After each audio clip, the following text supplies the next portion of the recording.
The topic is the significance of African American history, and of course we have with us the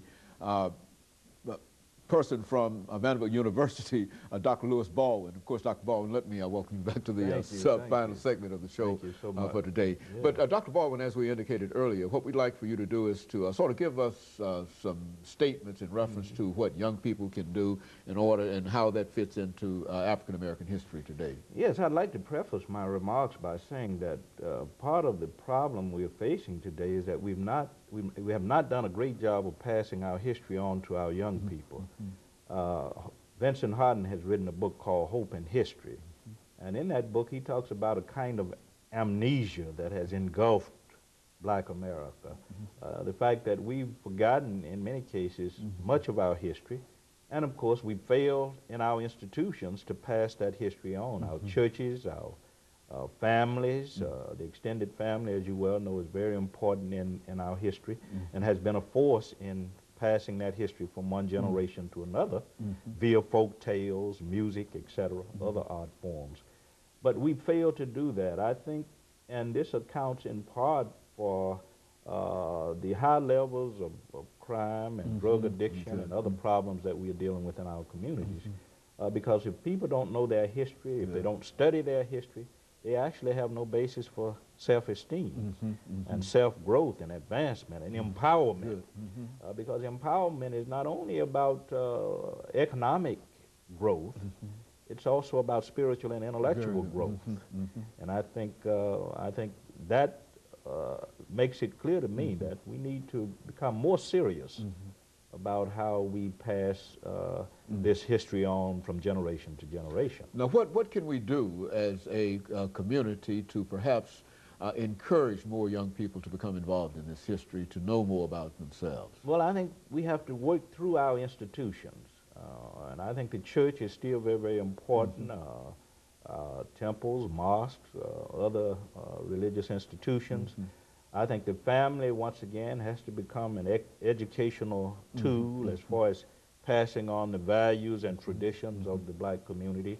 So I think we have to work through our institutions. The schools are very, very important as well, because we can't depend on outsiders to teach us that history, to keep us informed about what's going on in the Black community. So I think we have to work through our institutions. You know, quite recently, people talked about the Brown versus the Board of Education decision. And of course, we will soon celebrate the 50th anniversary of that decision. Well, what do you think about that as a motivating factor in terms of perhaps encouraging more young people to become involved, to understand what it was like before perhaps Brown and after Brown? Yes, I think that's very, very important for young people to know that history, because we're beginning to face some of the same problems we faced prior to 1954. Some scholars are writing about the resegregation of America. Being from Alabama, I've seen over the last few years schools that are still largely Black and largely white in Alabama, some exclusively Black and exclusively white. So scholars are writing about the resegregation of America, and if we don't know that history and study that history, Brown v. Board of Education, 1954, and other events that occurred in the 50s and 60s, then we're prone to have to relive some of that history, the unfortunate part of that history. So I think it's very, very important for students to understand that they have the type of education they have today because of people who stood up in the Brown v. Board of Education case and other events in that period. You know, a lot of this has to do with what we might call Jim Crow and segregation and et cetera. How have we reacted in a real sense to this whole thing as a community to the separation of the races? I mean, what impact has that had upon us? I think, unfortunately, it has had both a negative impact and a positive impact. I like to look at it in terms of the ambivalence of it, because in terms of the negative side, I would say that we've had to deal with the feelings of low self-esteem and because the system has told us in one way or another that we are less than and not equal to. And I think we've had to deal with problems of low self-esteem because being in a segregated system did not really heighten self-esteem in the black community. On the positive side, I think we were able to preserve certain cultural traditions and to preserve strong extended family networks. We were able to preserve our institutions, the church, for an example. And so I would think that you have to think in terms of the ambivalent side of that. The negative impact as well as the positive impact.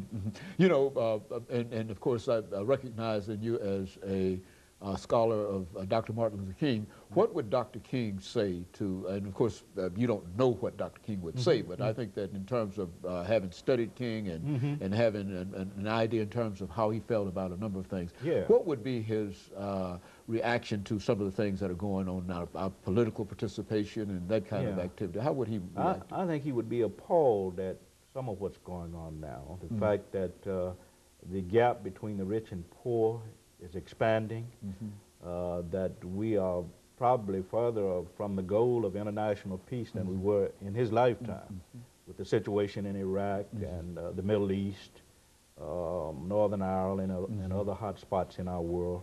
I think he would be disappointed with the international situation. I think he would be disappointed with the economic situation in this country. The fact that joblessness, high rates of joblessness exist, underemployment, substandard housing, low educational standards in many cases. We have not built those standards up. I think he'd be disappointed with the high levels of violence and crime in our society. And I think he would see that as a cultural declension, that somehow or another we are moving away from the values that we should be embracing, the values of community and family and interpersonal, intergroup living, mutual acceptance, shared power. I think he would feel that all of this is missing. Well, now, those individuals that you might describe as disciples of Dr. Martin Luther King, of course you would include yourself as one of those disciples. Yes, what are their reactions to what's going on now? The disciples of Dr. King? I think many of those, and as you well know, many of his associates and aides are still alive, and many people who marched with him are still alive. And I think these people have pretty much the same view of society that he would have if he was here. And that is that we've sort of turned back the clock in so many ways. The violence and the crime and the drug addiction and the breakdown of the family and domestic violence and violence abroad, war. And these problems are still with us. As you well know, before he died, Dr. King saw three evils in America and a world that he felt, had to be eliminated if civilization was to survive. And of course, they were racism, poverty and economic injustice, violence and human destruction. And unfortunately, we are still dealing with all of those problems. Those are three areas of violence? Yes, Dr. King called them the evil triplets, or the evil triumvirate. Violence and human destruction, racism, economic injustice, and poverty. And so finally, Dr. Baldwin, over the last minute and a half, and looking at all of these things that we've talked about dealing with the significance of African American history, do you believe that it is more as important now as ever that we continue to look at this particular aspect of the American experience? Yes, I think it's very, very important. I don't think Black African American History Month has outlived its usefulness. I think we still need that as a tool for heightening self-esteem among our youth, and for keeping all of us abreast of what has happened to us over time, from generation to generation. The struggle has been a very difficult one, and it's still a very difficult one. We need to bear in mind what that history is all about, because those who forget history are doomed to repeat it. Very good. And of course, Dr. Baldwin, let me thank you very, very much for coming by and giving us the information about the significance of the African American experience and the significance of African American history. And I'm sure as we start African American History Month this year, that people will become more aware of why they are doing what they are doing because of some of the things that you've said. And I certainly appreciate that, and we want to thank you for that.